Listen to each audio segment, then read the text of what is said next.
Yes, welcome back to the Magic Sponge podcast, a miracle cure for all your rugby league injury issues. I'm Brien, I'm the guy behind NRL Physio, all the stuff you see on social media there. My co-host, James, mate, you are here. It's Sunday night. We are both licking our wounds in more ways than one. I think me in particular, I had a pretty average week in Supercoach, which is never fun.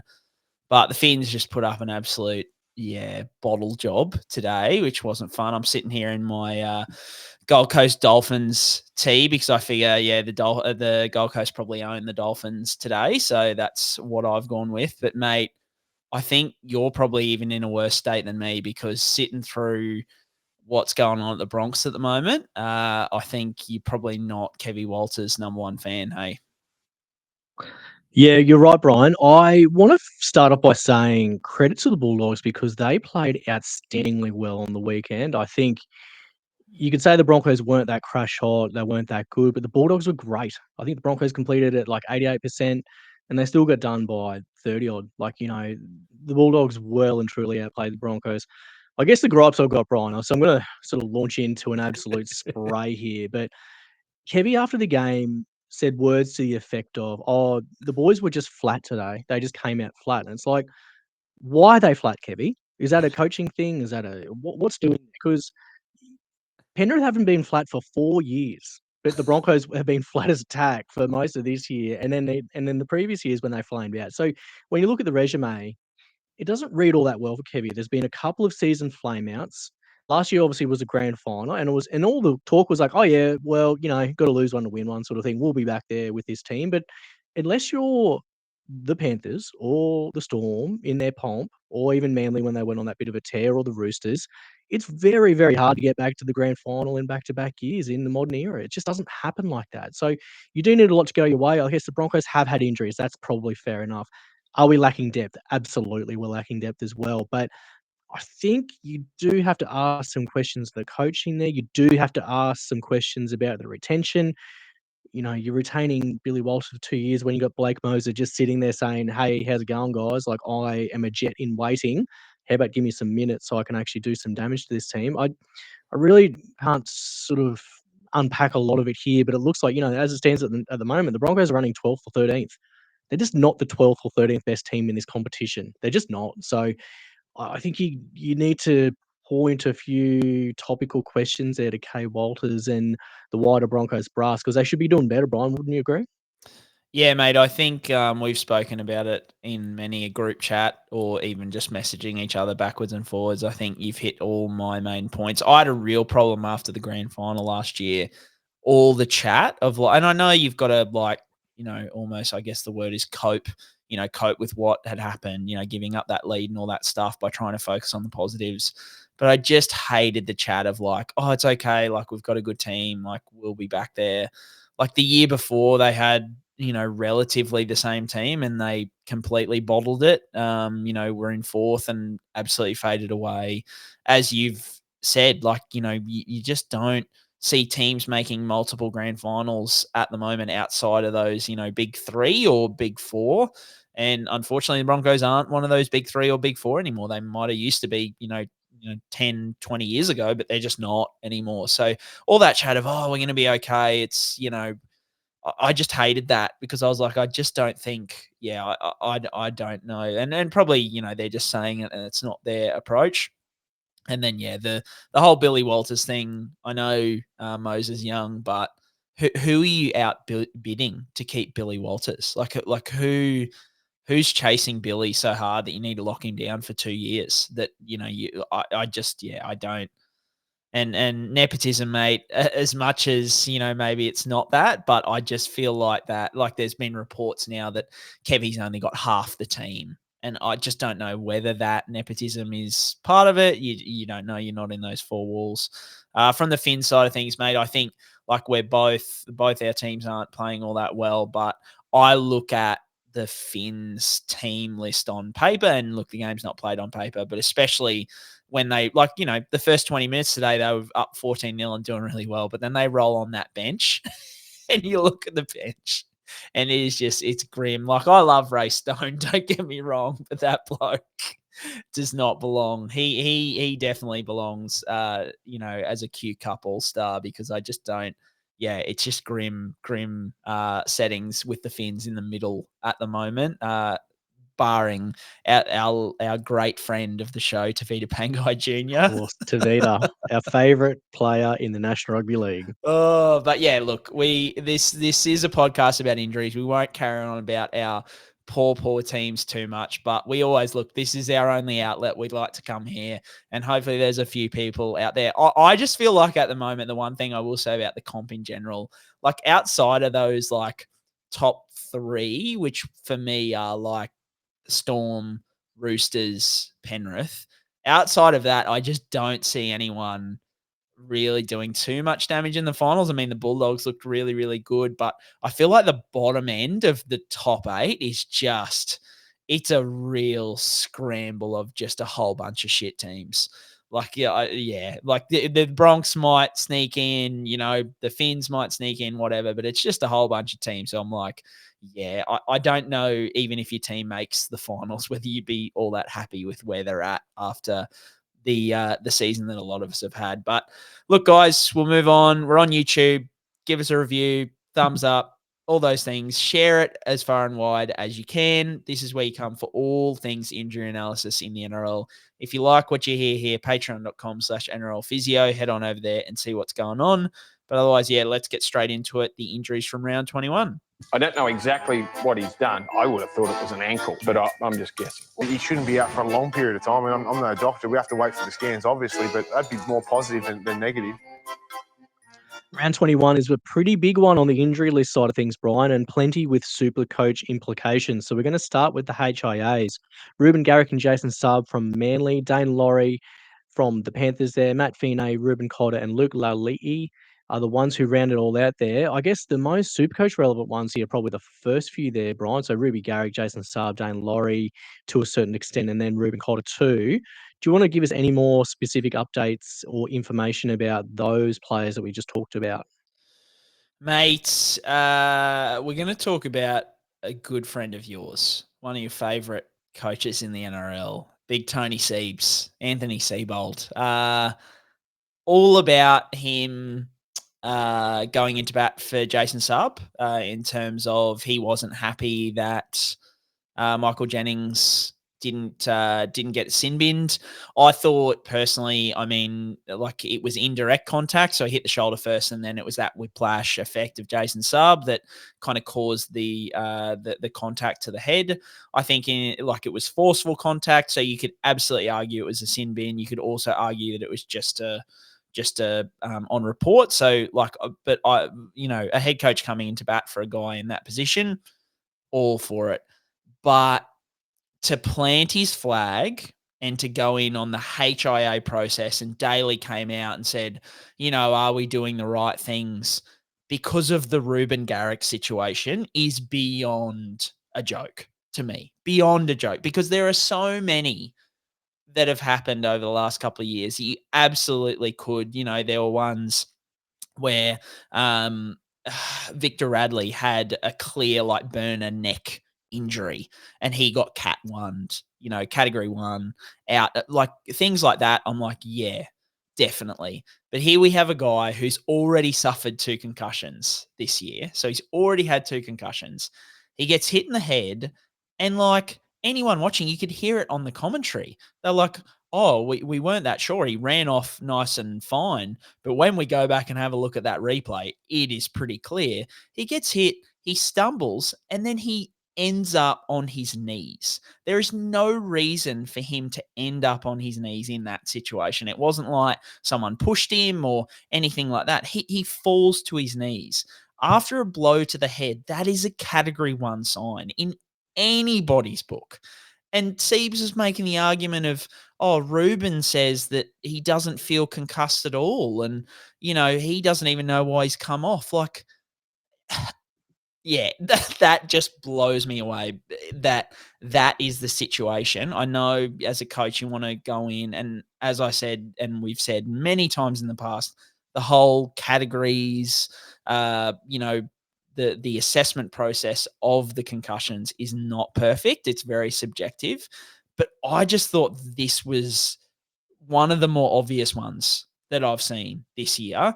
And to have such I think it was like a 7-minute discussion on like, is it right to have the independent doctors in, all this kind of thing off the back of that example.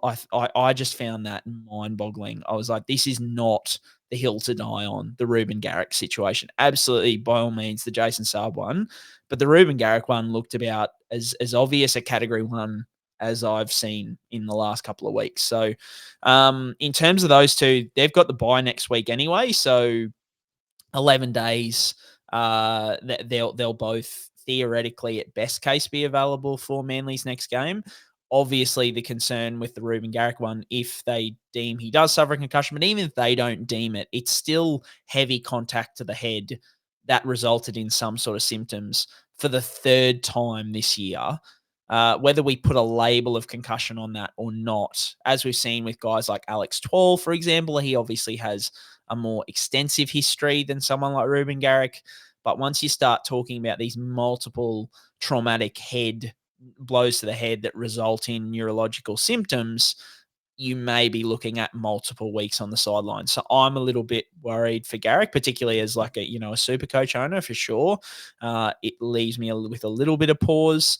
The Daine, Laurie, Matt Feagai, Reuben Cotter, Luke Laulilii. Reuben Cotter was obvious. Well, he was probably more obvious than Reuben Garrick, to be fair.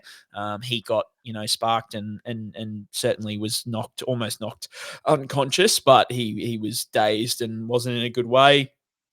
I've had a few people ask about Daine Laurie because he wasn't Cat 1, he was Cat 2, but then failed his HIA. Heaps of people asking, is that automatically 11 days? It's not. So all failed HIAs or concussions are supposed to be 11-day stand downs, but the caveat is with category 2s that you can challenge if they haven't had a concussion. There's a whole bunch of criteria. If they haven't had a concussion in the last 3 months, if they haven't had more than 5 career concussions, if they haven't had an extended recovery from a concussion in their past.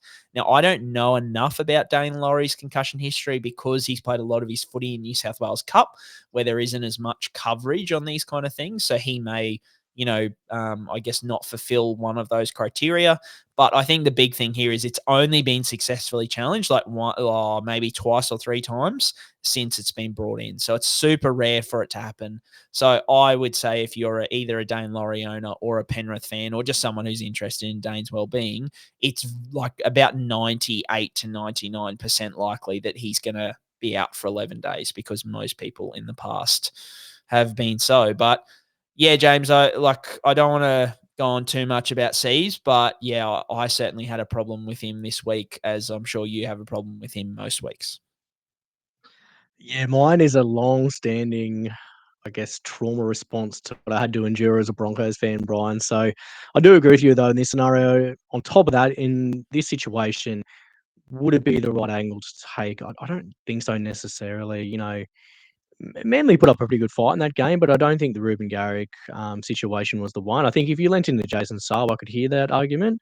But, all things considered, I think it's just one of those things that happens in footy. And in Reuben's situation, I thought that was more than fair, the decision that got made by the independent doctor there. So we need to keep backing them up. We'll move on to the Warriors versus Tigers here. So a few names out of this one. Starford Toa with a hamstring re-injury. He's had an extended sort of recovery prior to just coming back recently. Lachlan Galvin as well with a few concerns, foot, ankle and back. Lastly, Jackson Ford with a knee concern for the Wars.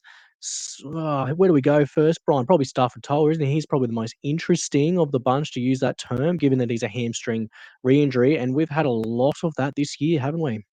Yeah, mate. So I will clarify that apparently, once again, it's like this whole, backwards and forwards that teams seem to have. It is the other hamstring to the one that he did earlier in the year, as if, that maybe makes it 5% better than if it was the same one. But yeah, I think the main thing here is to talk about, we've spoken about the number of hamstring injuries is just astronomical this year. But like it comes with that, the re-injuries, there's a huge number. I posted it on socials. I think it's about 8 or 9 guys have suffered hamstring re-injuries this year too. So it just shows you hamstrings are the way that they are. I talk about up to 30% re-injury rate. this is a textbook example of that. Once again, that re-injury risk increases not just in the same hamstring. They're more likely to suffer a hamstring injury in the other one as well than, say, a control subject. So someone who has no hamstring injury history, if you compare Starford Toa to that person, he is more likely to suffer a hamstring injury in either hamstring moving forward. So, yeah, I think he's going to be out for a significant amount of time, like you've seen with the likes of Xavier Coates, Mike Acevo, these kind of outside backs have had hamstring issues or re-injuries. Nathan Cleary as a half, their teams have just taken it really conservatively with their return. So I actually wouldn't be surprised if Starford Toa's season's over because they just were like, look, we've got to sort this out. Lachlan Galvin, this was an interesting one because he was holding every part of his body throughout the game. It felt like he was holding a back/hip for ages. Then with about, it would have been 15 minutes to go, he tried to put in a kick and DWZ kind of landed on his foot. I will admit that I was away from my computer and everything when that happened. So I didn't have access to KO to kind of, record things and slow it down and see what happened. And I tried to do it on my phone the next day, and I will give no props to NRL.com because the full match replays that they have on there must be in like 240 pixels because trying to get a replay of it was an absolute nightmare. He did get it strapped up for what looked like a high ankle sprain kind of thing, and he left early. So he left about 2 minutes after he made that attempted kick. So unfortunately, I haven't been able to discern the mechanism as to how significant it may be. It looked like it just got jarred up, to be perfectly honest. So if you're a Galvin owner, I'd hope to have him next week. And then Jackson Ford, another one where the replay wasn't that good. A lot of people sort of messaged me and said it was non-contact because he was shifting out from a play the ball. He was at marker and shifted out. But if I actually went back like one or two tackles before that, and it looked like he copped like a blow to his knee and was holding it. So I'd wonder whether there's like a PCL injury or something there that he's copped the blow and then he's gone to like shift off it the next tackle or so, and it's given way on him. We've had guys like Sean Johnson that's happened to in the past, or he's had a direct blow to it, and then like two tackles later, he was trying to take a run and it just gave way on him. So but like I think a bit of trouble for Jackson Ford there because it looked pretty significant either way. Not good news there for the Wires if that's an extended period out. Eels Storm next, Brien. No injuries out of that one. So we'll move to the Broncos the Bulldogs. Stephen Crichton was at our pre-game with a neck injury. It looks like sort of a burner type concern there for Stephen Crichton. And then out of this one, Josh Curran with probably a medial knee injury is probably what it looked like mostly. And then Deine Mariner was helped off the field late with a maybe cork or contact injury to his knee there. It wasn't very specific about Deine Mariner, was it? Yeah, I only saw the aftermath, which is where he's getting helped off, and I thought, geez, that doesn't look good at all. But Kevy, the all seeing and all knowing, Kevy indicated post match that he thinks it was, or the report to him from the medical staff was it was just kind of like a contusion, a cork, and he tried to play through it and it just got stiffer, and that absolutely makes sense. So I will say that those corks, contusions, as the game wears on, your knee starts to cool down a little bit. It's going to get stiff. It's going to get sore. So usually that won't keep him out long. You'd think a week max, but he'd be a good chance, provided they don't find anything too crazy, to actually play next week. Josh Curran, I'm kind of on a similar vein. I think, I think Blake Moser got penalised for the cannonball tackle, but it didn't look too bad on first viewing. And if you actually, once again, the benefit of video, I went back and had a look, and as Josh Curran was coming off the field, he literally effectively like 3/4 sprinted off the field after this happened. So while that's obviously not indicative of, or diagnostic of his knee is fine, it's still a good sign. So hopefully nothing too much to worry about there. I think the big thing to talk about, and the one that we'll both, I guess, be able to, shed some light on, is the Stephen Crichton one with his neck. The Bulldogs, via good mate Gus Gould, has said that the recovery is indefinite at this point in time, that he was getting some pain and weakness down into his arm during the game and post the game as well that hasn't settled very quickly. I saw a fan also asked him, is this like a Tom Flegler situation? And Gus said no. And I think that's probably a good place to start is a lot of people have freaked out. They hear like this nerve injury down into the arm. And the most recent example we have of that is Tom Flegler. And so people are freaking out. Like every time this comes up, I've had a few Wars fans message me about Rocco Berry because he's kind of got a similar thing. But it's just important to note that like before Flegler, the only real bad one was Simon Dwyer. Like what's that? Like it's probably been Simon Dwyer was maybe 2010? Yeah, maybe. Oh, yeah, you're probably in the ballpark there, actually, Yeah. mate. Yeah, So probably like about even that. if we Yeah. said 2010 just as a ballpark range, like that's 15, 14 years since you've had another one that's like, really significant. So I don't think jumping straight to Tom Flegler is the way to go with these moving forward. I think, yes, it is in the realm of possibilities. Don't get me wrong. And that's the scary thing about nerve injuries in and around the neck and the shoulder. But it is really rare for them to be like that. It definitely sounds like it's more a bulging disc situation in the neck.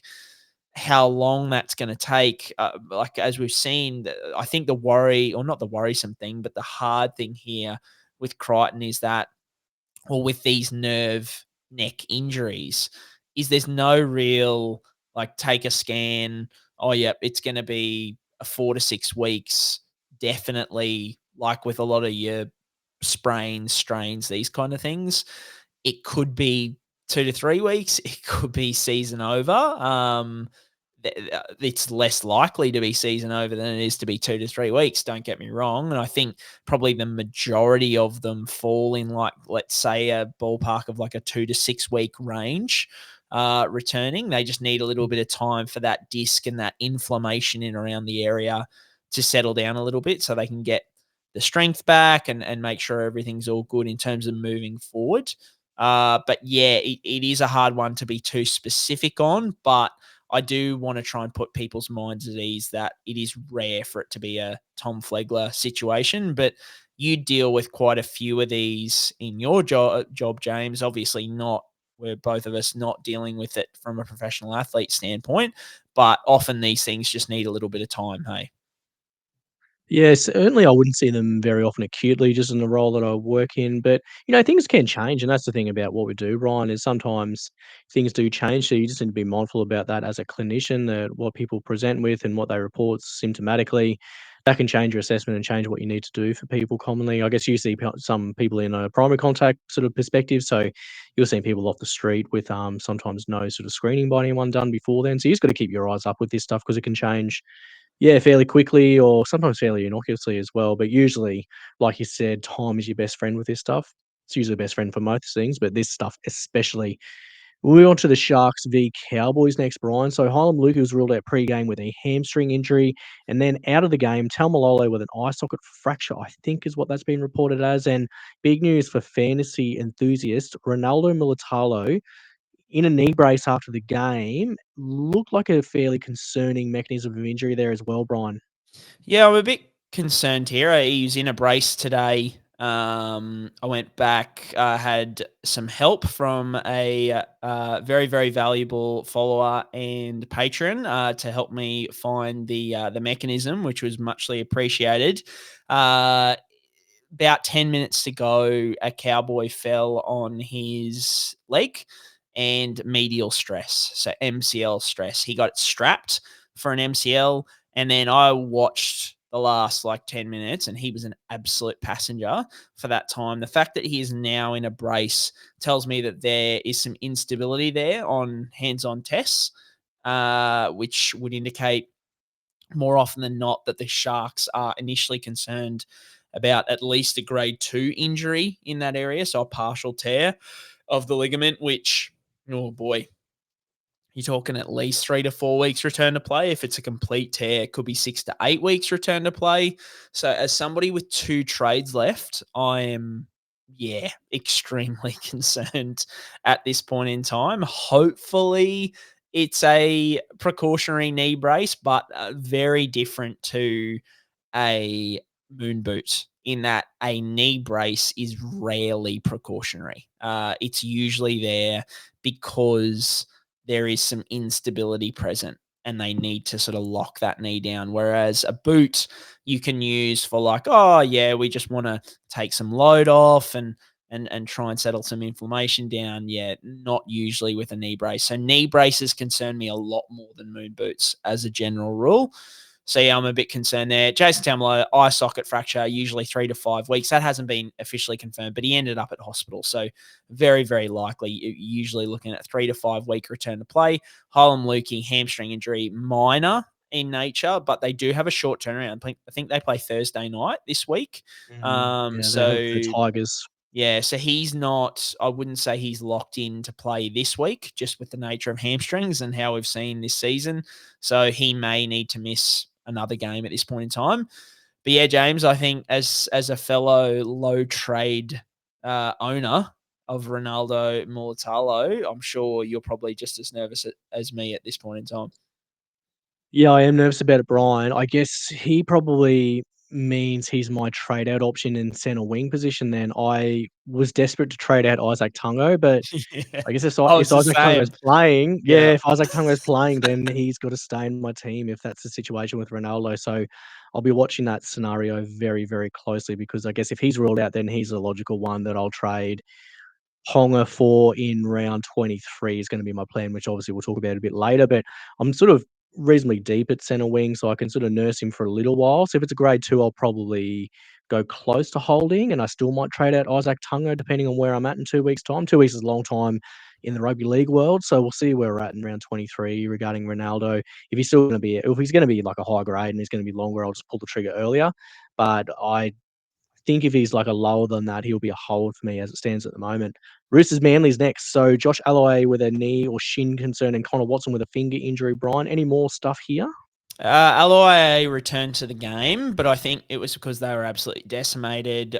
It looked like a contact injury from what I saw, so like a core contusion, that kind of thing. So hopefully he's okay and they don't find anything, untoward. Connor Watson with the finger, it seemed to really affect him. Like he definitely dislocated it. We'll get that out of the way. Like a definitely a dislocation, but a finger dislocation as a whole, unless there's some significant tendon damage there, usually you're just going to buddy strap it. So you just get 2 fingers, strap them together, and it's not too, like they can play through it. It'll just be whether when it dislocated, there was a small fracture there or something like that. That's something that's less likely to be played through. So yeah, and I've had multiple cases over my time of doing this where both ways. Like teams have said, oh, it's a clean dislocation at the time. And then they've gone and done scans and there's a small fracture there. And then we've also had cases where it's been like, oh, yeah, we think he's fractured his finger and it's come back and it's just a dislocation and they play the next week. So these are ones where I don't put a lot of stock into what the team says. The Roosters, unsurprisingly, have said nothing, which is always fun from them. But yeah, I don't put a lot of stock into what they say on the night because I've just seen time and time again it go the other direction. So yeah, another one I know never fun for me to say on this pod, but yeah, we're just going to have to wait to hear what the scan results say at this point in time. We'll be watching and waiting. Panthers v Dragons next. James Fisher-Harris with a groin injury and Ben Murdoch Masila with a knee injury there.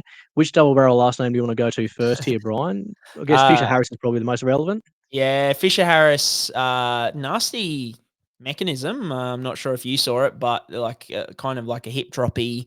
I didn't think it was like a traditional hip drop from RFM, I think it was, but it certainly put Fisher-Harris in a position where his groin got pretty significantly stretched. The one thing that I will say about this is that always a good sign to see the player wanted to come back on, which apparently Fisher-Harris did want to do. I know he's tough, but surely he's not trying to come back on a grade 2 or a grade 3 groin strain. So yeah, I'm kind of hoping grade 1 to 3 week return to play. The Panthers were on record with Dylan Edwards during the week that they're going to take their time with him. So Fisher-Harris might need a week, or not need a week or 2 off, might have a week or 2 off because they're just going to treat their injuries a little bit more conservatively at the back end of the year. Murdoch Masila, this was a really strange one. I specifically went and had a look at this because I got a few messages about him punching the ground in heaps of pain. So I sorted out, and the replay wasn't fantastic because it was just the one replay because it was 30 seconds to go. So they didn't really focus on it too much. But it didn't look like much to it. I couldn't see what had happened, but he was in significant pain and was not happy. So, yeah, I guess from here we may get another replay that gives us more information. But I found this one interesting purely because he seemed to be in significant pain and there didn't seem to be a lot of reason for it out of the mechanism. So I'll be interested to see what comes of this because it looked significant in the way that he acted anyway. Yeah, one to watch. Dolphins v Titans next. No injuries out of there, Brien. Last one was Raiders v Rabbitohs. Two big names here. So for the Bunnies, Cody Walker with a hip flexor injury, and then Alex Johnston looked like an Achilles rupture by the video. They're very classic mechanism. He's probably the most significant injury of the week, Brian. I think it's probably fair to say with Alex Johnston. He's only 17 short of the all-time leading try-scoring record. I guess with what we know about Achilles returns and what we know about Achilles injuries, Brian, do you think there's a world where that might be in jeopardy, that it might just pull up a little bit short of the overall try-scoring record? Mate, I thought he was a shoo-in until tonight. And now if I had to put my money anywhere, I mean, we were talking, he's 30 at the moment. So we've got a few guys to talk through at the moment who kept going beyond that after Achilles injuries. I'd still put my money on the side of him getting there, but oh man, I'm not really all that confident with it at the moment. Yeah, it was about as typical an Achilles injury mechanism that you're going to see. He had the pushing off. He looked behind as if someone had kicked him. He grabbed in around the back of his ankle there.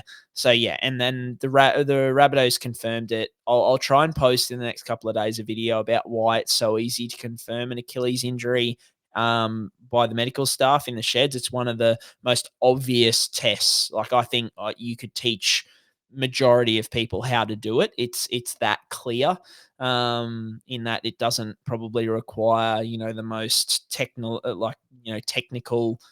I guess skill in the way that you perform it to see whether the Achilles is still intact or not. But yeah, he's probably facing he's facing surgery in at least 5 months. We've seen a few guys come back in 5 months in the last couple of years, but I think the greater discussion is exactly what you've spoken about there, in that a lot of the recent examples that we've had haven't been outside backs. So they've been the likes of, we've had Jaden Brayley, Christian Welsh, Sean Johnson, Carl Lawton. These are kind of guys, all playing relatively in the middle of the field. SJ out a bit further. The most recent winger to suffer it is not a good example for Alex Johnson because it's George Tafua. And George Tafua was a regular NRL starter, a really solid winger. He only has played one NRL game since rupturing his Achilles, and he ruptured it, I think his age, I had a look before actually.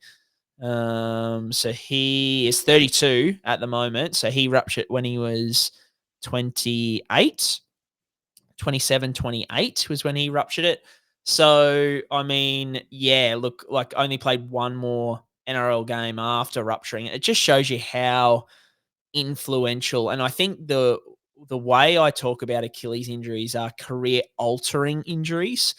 Really, really important because a lot of the guys, like we talk about your SJs, these guys who who relied on that explosive push off speed. So we've got SJ, we've got George Tafua. If you go back to like Darius Boyd, Justin Hodges, they were all, you could argue, you can make a big case for them all being different style of players after suffering that injury. So SJ, obviously last year was fantastic for SJ, but I would still argue he is probably not that run first half that he used to be pre-Achilles injury. He did so much of his good work busting through the line, all that kind of stuff. Whereas in recent years, he's been much more of that creative role. You've got Darius Boyd, who changed his technique running into contact completely, where he was almost the birth of the regular crusher tackle penalties, because he'd hit and turn and then push his way like through post contact backwards. He would be backwards into the defensive line because that puts less pressure on his Achilles when he's pushing and doing that. Hodjo, as good as he was, but he just wasn't that same style of player after his Achilles injury. So I think, at the moment, being only 30, I still think Hodjo suffered his at 31, I think. So he still played it 2 successful seasons after suffering his Achilles injury, retired famously in that 2015 grand final. So that's a good example for Alex Johnson to rely on, is looking at Justin Hodges, suffered his at around the same time, still had 2 successful seasons. I think if Alex Johnson can have 2 successful seasons on the end of a back line with Latrell Mitchell in it, that gives him a really good shot.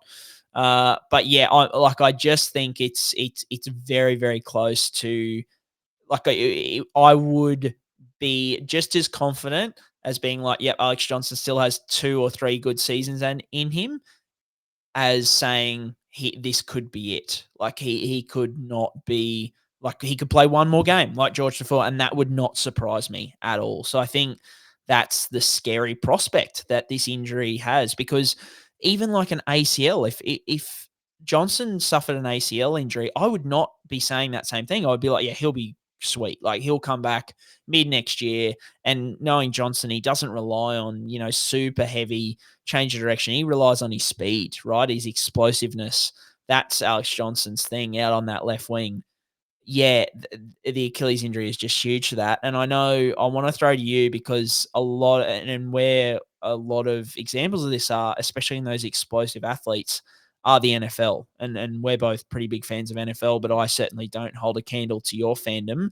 There haven't been a lot of those explosive players in the NFL come back very successfully, hey? No, there's not. It's almost like, I don't want to say this like catastrophically, but it's almost like a death wish for the running back position, especially. I think 2 of the bigger names that sort of spring to mind, like Aaron Foster, after his Achilles he was really never the same. Cam Akers of more recent memory. J.K. Dobbins is coming back this year, so he's one that people are really speculative on. Is he going to be good? Is he not going to be good? But the data that comes out after running backs with not ACL injuries, with Achilles injuries, Marlon Mack recently as well, has completely disappeared from the league. It's one that stores careers and almost ends them at that position. It's not exactly the same demands, NRL versus the NFL, because it's not a purely power-based game.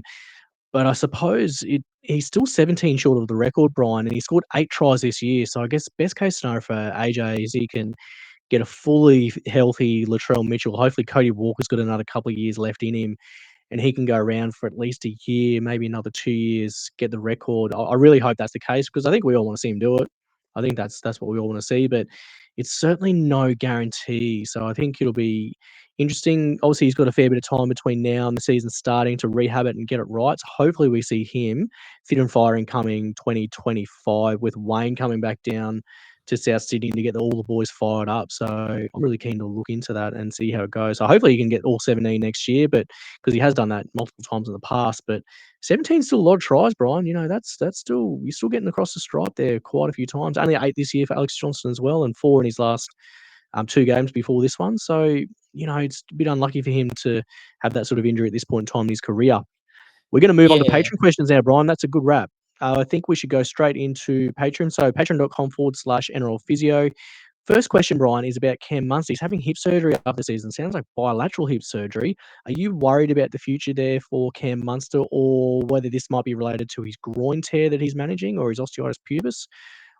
Do you know what he's been proposed as having hip surgery-wise? That was news to me that he's having bilateral hip surgery. Yeah, so this is a good one. We can have a live chat because, we already waffle enough on this podcast, because we haven't spoken about this. And this is an interesting, physio question here, because they have not clarified. And I've searched far and wide. I've asked questions. The most detail I can get about it is that Cooper Cronk had the same surgery for the same reasons in like 2010. And I went back and had a look at Cooper Cronk's, and I couldn't find any information on that either because it's, 2010. So not much still left over. My suspicion, because he said about 8 to 10 weeks of recovery. So I'm kind of like thinking about what the possibilities could be. I'm thinking it's FAI, so femoral acetabular impingement, which is a long word that effectively means to those people listening that in the hip joint, you can get these things for you, James, like cam lesion, pincer lesion, those kind of things. So I'm thinking like potentially he's got a buildup of bone somewhere in his hip joint that is causing impingement or pinching of structures that refers pain to his groin, because apparently the reason for this surgery, he's obviously had this adductor tear, this groin tear, but that is totally separate to the groin pain that he was getting previously. Like the groin pain wasn't because of like adductor tendonitis or anything like that. It was because of, they think it was because of this hip issue was causing referred pain into his groin. So these surgeries are to address that groin pain. Now, does that then contribute to his adductor tear? Absolutely, because if you're dealing with groin pain or if you're dealing with a hip that isn't functioning as well as possible, that is absolutely going to pass extra pressure to the structures around the hip, which includes the adductors or the groin. So you could absolutely say that one is related to the other, but more in a compensatory fashion rather than like a direct, this adductor tear is because he was dealing with adductor problems previously. So I don't know, James. I'm thinking he's going to get some stuff shaved away, like maybe some bone, because I would think that if it was like a labrum or cartilage, say, repair, it would be longer than 8 to 10 weeks, would be my thoughts. But yeah, how does that sound to you in terms of, I'm thinking more they're going to go in, shave some bone away, some bone that's potentially built up and is causing some impingement issues in his hip? Yeah, it sounds more likely, Brian, rather than labral repair, because they're more in the, they're more 3-4 month range, aren't they, before you're seeing guys return back fully. So the time frame would fit. It always gives me a little bit of worry when you hear about bilateral hip issues. My brain just goes to poor old Ash Taylor there from the Gold Coast and Broncos from way back when, with his, hip issues that, really hindered his career. So hopefully in Cam Munster's scenario, it's a more straightforward sort of type procedure and type option. And who knows how long this has been going on for, Brian, as well. I guess we don't have all the details Well, on he how long had this the really needs to be. OP stuff last year, I think, or the year before as well. Okay, So it's yeah. obviously been a while coming. It's been a long time, yeah. So, well, it worked out for Cooper Cronk pretty well because he had that done and went on to win a fair few comps and obviously locked down a worldie as well. So, Cam Munster, he's probably in good hands from that point of view. Question 2, Harry Grant, should we be worried about this sternum injury? He has scored not too great from a Supercoach point of view, and the patron wants to know, is it worth trading back to get Appy Coruscant back in your team? Feels sideways, that, doesn't it, Brian? But I guess there is cause for concern here with sternum. Yeah, look, like I sort of said last week, I'm not super concerned with it, but I guess my thing is I'm not super concerned with it as a person who has 2 trades left. If I had plenty of trades, yeah, like, you've got a guy like Appy who doesn't have any injury concerns that we know of. I think he had that back thing a little bit ago, but yeah, like the upside in terms of from an injury standpoint definitely sits with Appy. My thing with Harry is that the Storm have a pretty cake draw, I think, coming up. Now, there's probably a resting in there somewhere that you'd have to worry about.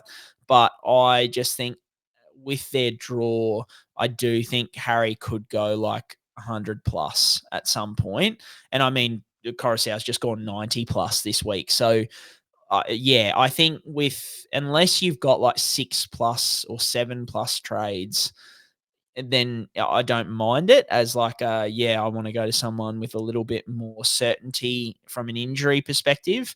But I just don't think if you're low on trades that it's worth it, because I still think Grant, despite the sternum injury and probably the base being a little bit lower, base scoring than it usually is, I probably am not going to burn a trade on that with low number of trades. What about you, mate? You've got more trades than me. So what would you be thinking that at this point in time? No, I wouldn't burn the trade personally. Harry Grant's always been in a tier of his own for fantasy, so just trust the process on this one.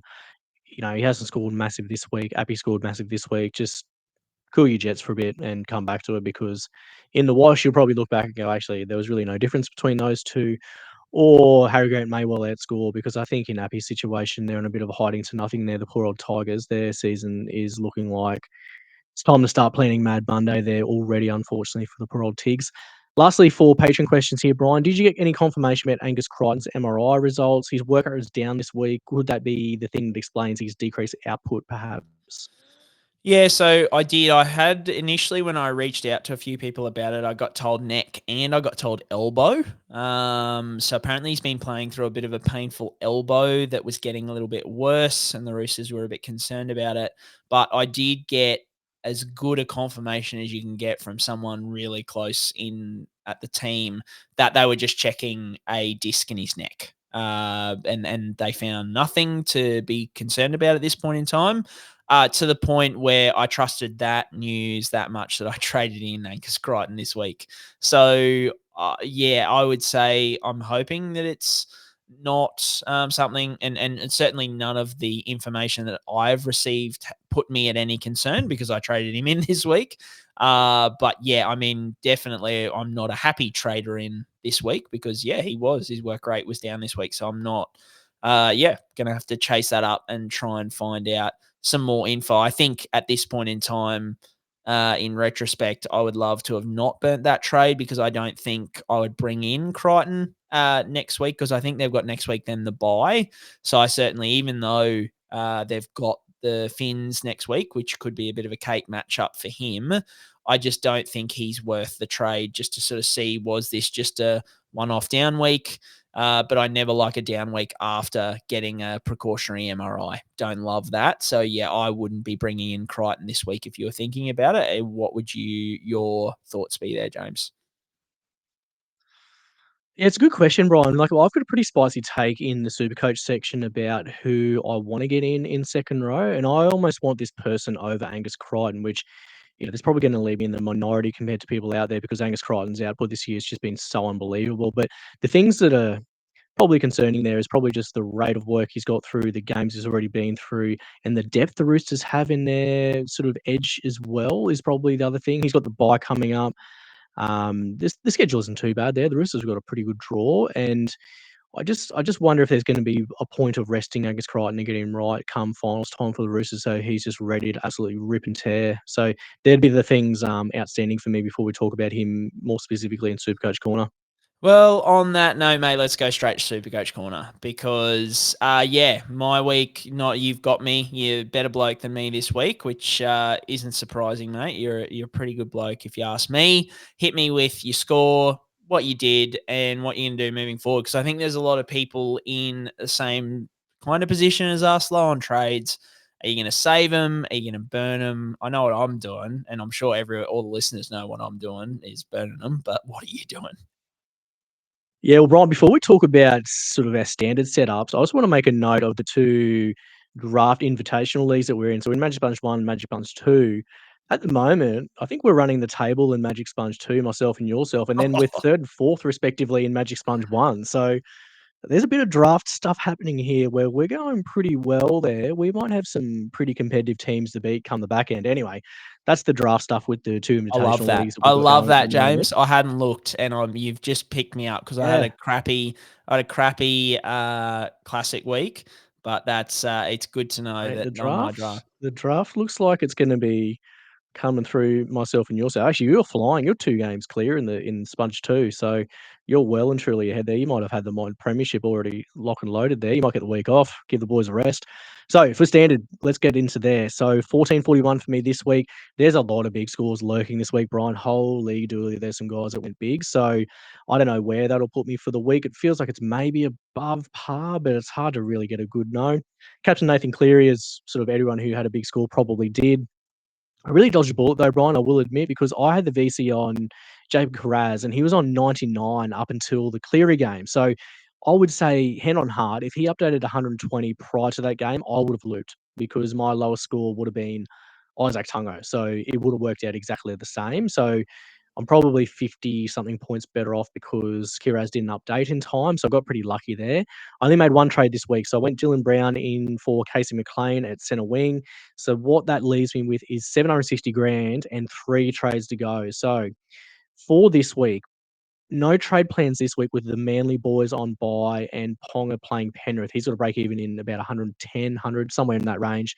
So I'm hopeful Ponga just leaks a few dollars and I can get him in the mid-sixes for round 23. The only thing that I might do is Isaiah Yeo this week, Brian. I just looked at his scores from the start of the year and there is just 70s and 80s coming at his dick. It's unbelievable. And he's now priced at 580, which I mean, there's probably a possibility with my 3 trades to go, I can go Pure Curacy Yo, and then I'm going to be able to get Turbo and Ponga in at fullback for 2 centre wings that I can go through duels for those 2 positions as well. So I just look at Isaiah Yo, and he scored 66 this week, very consistent. That's what he gets you.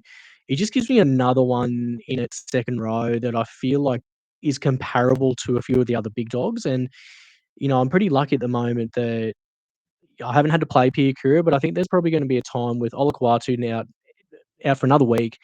I've got Nickera there, I've got Fafita there, I've got Bryce Cartwright there, but the Cardi party, as much as I love a Cardi party, it just gives me the heebie-jeebies a little bit seeing him having to start. Whereas if I could just play Isaiah Yo, I'll be much more at ease, I'll be much more comfortable. He's come off the back of a great Origin series. The Panthers are going to fly. They're hot boys. They're ready to throb. I just feel like Isaiah Yo is one that I may well bring in next week because at 580k, that's just bargain time for me. Plays 80 every week. Where can you go wrong with that? So maybe Yo next week, if not the week following. But the week following, I really want to go Kalen Ponga in and Tom Trbojevic in round 23, and that'll do me for my trades. I'll just have to raw dog it for the rest of the year with 4 rounds to go and hope for no more injuries. I think that's the only ones to look into. The players that I was watching this week, Brian, who bottomed out in price massively, Broncos here, Paddy Carrigan and Payne Haas. Paddy Carrigan's going to be like low fives. Payne Haas is like just a lick under 700, I think, after this week's all said and done. They're both playing huge minutes because the Broncos have just got to ride these boys. But then my counter argument to that is like, what if the season's done? Then what happens? I just don't want a part of that situation as much as like, man, I'm wearing a Broncos jersey at the moment. So I obviously want a part of every Bronco that I can. I want it in and around me. But I just think this might be a situation to avoid altogether, even though they are absolutely bargain priced and I could make an argument till the cows come home. I just feel like there's a better situation here, and that to me looks like Isaiah Yo. I almost look at Isaiah Yo. He may well outscore for the rest of the season Angus Crichton. I don't know if that's a really red hot take or a really spicy take. So I think Crichton's going to have his spike weeks, but I think Isaiah Yo hasn't had a huge amount of attacking stats. He's not really that player, Brian, but I just think he's going to be just like a rock solid mid-60s floor, and he's going to get you close to like mid-70s, mid-80s once he's playing 80-minute. The attacking stats just start to trickle in every now and then for the run home. I think he's the go. I just want every bit of the Panthers at the moment, mate. I know we're putting Casey McLean as well this week. I was so close to going Daine Laurie, but I'm pretty happy that I just went McLean in the end because I've just got 3 trades and I can go up for the last 3 and really try to make some moves with Turbo and Ponga. They're going to be the boys that I'm riding home hard. So that's the plan, mate. That's the plan that I'm going to do. If you have 3 trades left, I would say try and hold them if you possibly can. If your team's well stocked and you don't have big injuries on the sideline, I think just go. But I've got so many boys that I just need to make some big plays to see if I can just chase some rankings at the moment. I think I'm like 8,700 at the present. So I want to try and make some big moves towards the back end. And if it all falls in a heap, then that's all good. That's the way I'm going to do it. As we speak about, mate, I don't think it really matters. No one remembers whether you come 1,000th or 4,000th. Like at the end of the day, you got to try and that's always my approach. Is you got to try and chase it because I just don't feel like sitting there and saying you came 3,500th as opposed to 4,500th is really telling us much. Have some balls and just go for it. And look, that's how I'm approaching it this week. Like I've criticized myself the last couple of weeks, not going Turbo, not going Walsh, costing me points. So my approach this week is I think I've only got 2 trades left. One is going to be Ponga, no, not next week, the week after. I might even do it next week just because. But money, then yeah, why not? yeah, if I've got the money, because I've only got 2 trades left, so it's like, well, if it works out, it works out. Even though he's playing Penrith, he's still going to have more upside than whoever, and that whoever was going to be Isaac Tungo, mate. Like, I still might just do it, to be honest, because that dude. It's my last nerve is gone. Today I was like, so I scored 12.95. I looped Teddy because he, scored 120 something, and I was like, why not? So that cost me like 50 points because I didn't do Cleary, which is fine. But mate, you should have seen me when I had to take the reserve off one of Isaac Tungo or McLean, and I was like, Isaac, I bought you at $700,000. You've got Cleary back. You're playing for me, mate. Like, get in there and do a job. And he did fuck all the entire game, as he has done the entire season since I've bought him. And McLean crashed over for an early try and was on about 45. And I was like, after about 10 minutes, and I was just absolutely raging.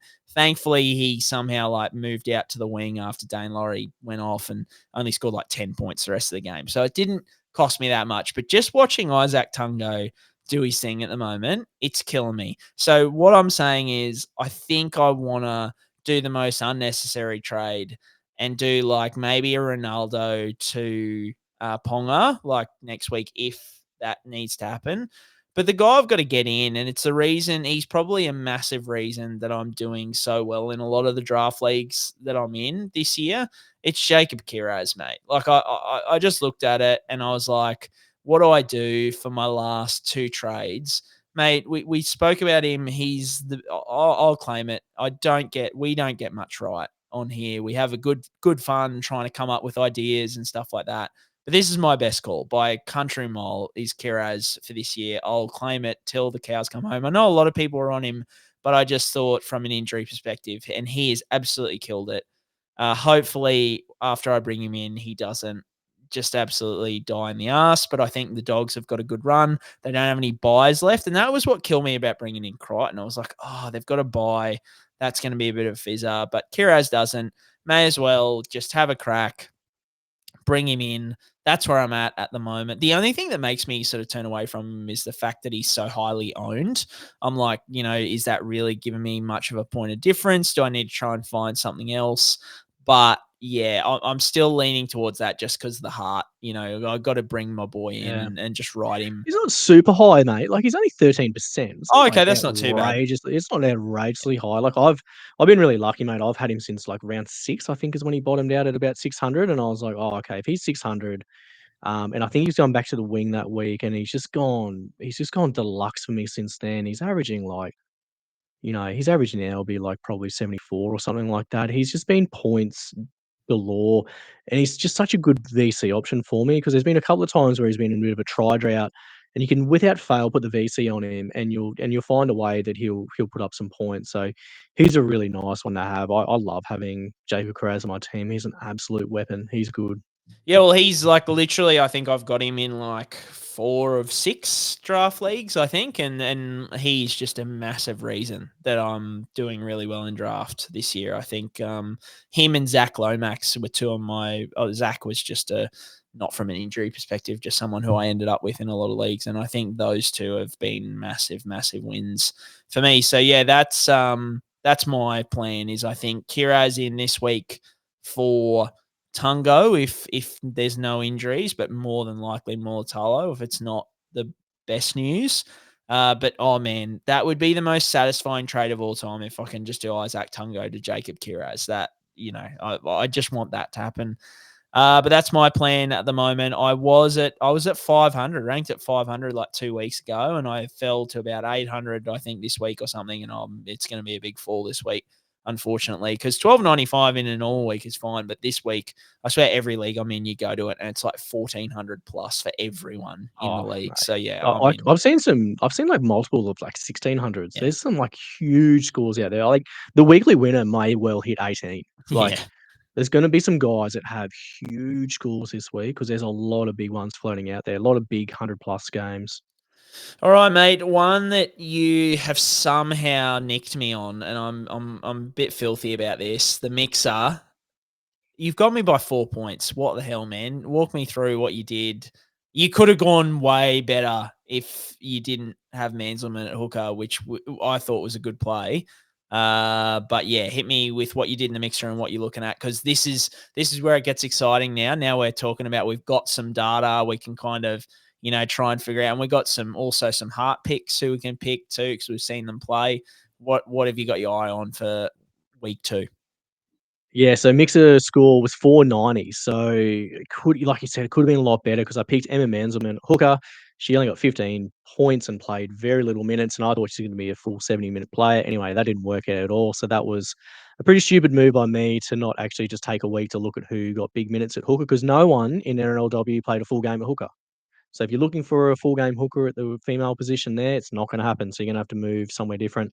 Next one was in the middle. So Simon Patalfo scored me 86 with a try, who was boosted. So that was a pretty disappointing one, mate, because a few people that scored in the middle there scored more than that without a try. So I was like, oh man, well, I swear I get across the try line like first or second. I was like, oh, I am on here. This is going to be a huge score. But she only put up 43, sadly.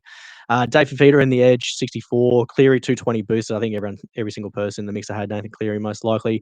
Then at centre wing, I could have gone one of the Roosters players, but I really wanted Melly Hufanga from the Bronx. So Melly loves a try, loves a line break. I saw the Eels as the matchup there, and I thought, oh, she scored 3 tries against them last year, went like over 100. I was like, maybe, just maybe, we can go back to the well there. Anyway, didn't work out for me. The Broncos got absolutely handled by the Eels. Bit of a brouhaha in this game as well. It's all happening in this one. So lots to like there, apart from my score. I should have just stayed with, either Surgis or Isabel Kelly there would have been the smarter play. Then I played Jaden Campbell at fullback, which was a bit of a weird one, but I just felt like the Titans were going to bounce back. A few kick meters here, goal kicking as well. And Brien, the old saying goes, every rugby league team needs a Jaden in there. So I just went, you know what? I need a Jaden Campbell. He's got to be in my team. So that's the way it went. Could have been better, but overall, not a bad start. I think relatively solid. So moving forward to next week, mate. So the female picks. What do we do with the female selections in the mix here? So I guess number one is just going to be a Roosters center. I think that's just like the position you have to go and just stay with. Whether you choose Isabel Kelly or Jess Surgis, whatever, they're both hot. They're both good. They're going to pump out huge scores. You're not going to lose any points there. Lots of edge options there to choose from now with the games under their belts. And most of the players from the W played full games on the edge there. I think the two players from the Dragons there played on the edge for 70 minutes. I think even their lock played on the edge. But Shaylee Bent was looking pretty good from the Goldie.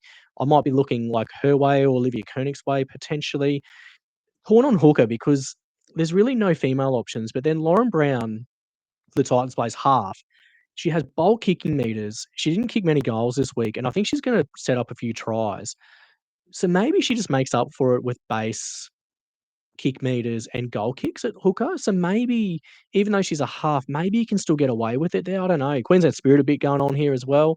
So she might be a little play with that in mind. I think with the your combination of blokes in the team, Cleary just is a set and forget. I think you just pick Nathan Cleary every week. They've got a cake draw. That's just a set one that you boost every week. Connor Watson, if I don't pick Lauren Brown at hooker, is probably the one there. But then in the middle, it's probably like a Yo, Haas, AFB, Mitch Barnett. I like Isaiah Yo moving forward in this position, to be honest, Brian, for the reasons I mentioned earlier. So I might look at like a middle male selection here, and maybe Drinky at fullback versus the Tigers this week is probably the go. I think the Tigers look like they're in all sorts.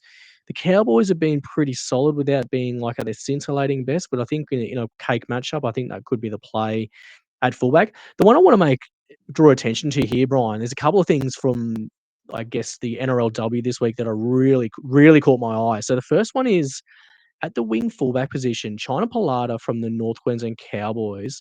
She plays a full game on the edge, but she's still wing fullback eligible.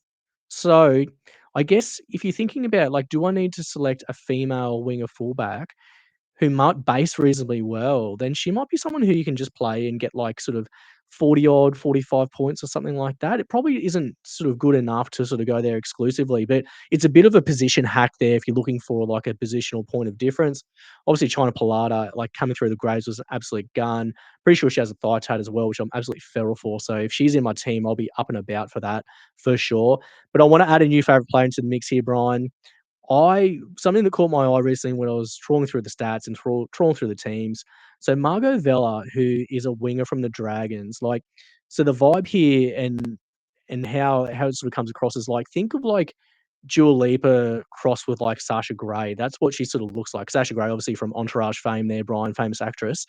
But the thing that I really like about Margot Vella is in her bio, her nickname is Maggot. So she goes by Maggot to her friends, which is the best rugby league nickname I've ever heard. Like, Brian, can you imagine like either being friends with a girl or dating a girl or introducing someone like that to your friends or your family? She goes, "Oh yeah, sorry. Hi everyone, my name's Margot, but I prefer to go by Maggot," and just leaning into that and going with that as your nickname. Like, I had a quick squeeze through Insta. She goes by and leans into it pretty exclusively. So I'm a huge fan of that. So I reckon we've passed the torch from Shania Power to Margot Vella this year for the Dragons. I think Margot's going to be our favourite player. Whether she can get a run in the wing fullback position for the Knicks, I don't know yet, but there's so much to like here, Brian. And a nickname of Maggot is right at the top of my rugby league bingo card. I'm all about it. So let's get around Margot Vella for the mix, Brian, and also the NRLW season. But tell me your score, your plans for the mix from a fantasy point of view.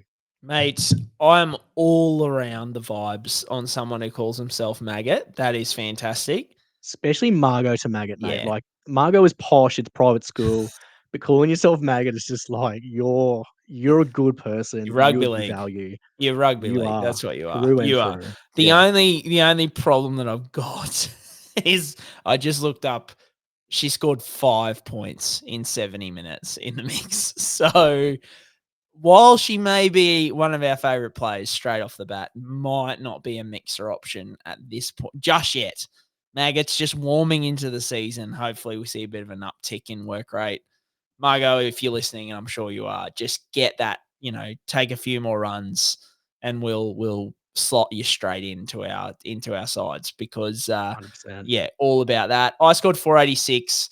So I had from where I was in the podcast last week, I brought in Mitch Barnett in the middle and Tamika Upton. Unfortunately, Kernick got no middle minutes, which was a bit of a killer. Did all the things you said. Boosted Cleary, boosted Isabel Kelly. Isabel Kelly at 6 I wasn't the biggest fan of, but she still scored 50. So I don't think she's a 6. But anyway, next week, Ivane Politi versus the Tigers, I think is a good fullback option, or Berry against the Cowboys too. They both scored really well at fullback this week. I think they're great options. Mate, for the Dragons, Basham on the edge. She played 70 minutes. She made 49 tackles. She's 18, Brian. Mate. Like, she's like just a young weapon in the making. Like, that's unbelievable numbers. That's just, I wouldn't surprise me if that was the most tackles in the NRLW this weekend, because that is, and to play on an edge and do that, like, she's in my team next week, 1,000%. Even if it was, I'm happy if we come back here next week and it was just a 1 week fluke, but I can't go away from that. If you're making 49 tackles on an edge as an 18-year-old, get in my team. I'm all about the vibes around that. Kelly or Surgis in the centers, they're kind of the, I still think, as you said, that's the option. I think for the males, Cleary's a lock. I like Harry Grant against the Dragons. We saw what the Dragons put up today. I think the Storm can do another number on them. They might not have Ben Murdoch Masila, so that's another middle forward they'll be out of. Or you'd look at Connor Watson versus the Finns if his finger's all right. And then I totally agree with your take on Payne Haas in the Supercoach realm, in that I'm pretty hesitant to bring him in just because what happens if the Broncos are knocked out. But I love Payne Haas on a week-by-week basis, which is exactly what the mixer is. So I think Haas next week, I'm just going to bring him in because I think, the Broncos are just going to have to keep running him into the ground at this point in time. And I'm sure as a Broncos fan, you'd probably agree with that at this point in time. But yeah, mate, I think that's about it for the mixer from me. Anything more to add? No, that's a wrap, mate. That's where we're at the moment. Cool, mate. All right, guys, that's a wrap. If you like the pod, give us a review, recommend to a friend, all those lovely things. If you want more info like this, patreon.com/NRL Physio. James, hopefully we're sitting in next week and our teams have won, but I don't like my chances up against the Roosters. I'm not sure who the Broncos have got next week, but the way they're playing at the moment, there's probably not much chance either. No, it's all a bit grim at the moment. I haven't heard much in the media about Kevy being under the pump, but I think that time is coming, and I think there's going to be some tough questions at the end of season review for the Broncos, I dare say. 100%, mate. All right, guys, have a good week and up the mighty, mighty Redcliffe Dolphins.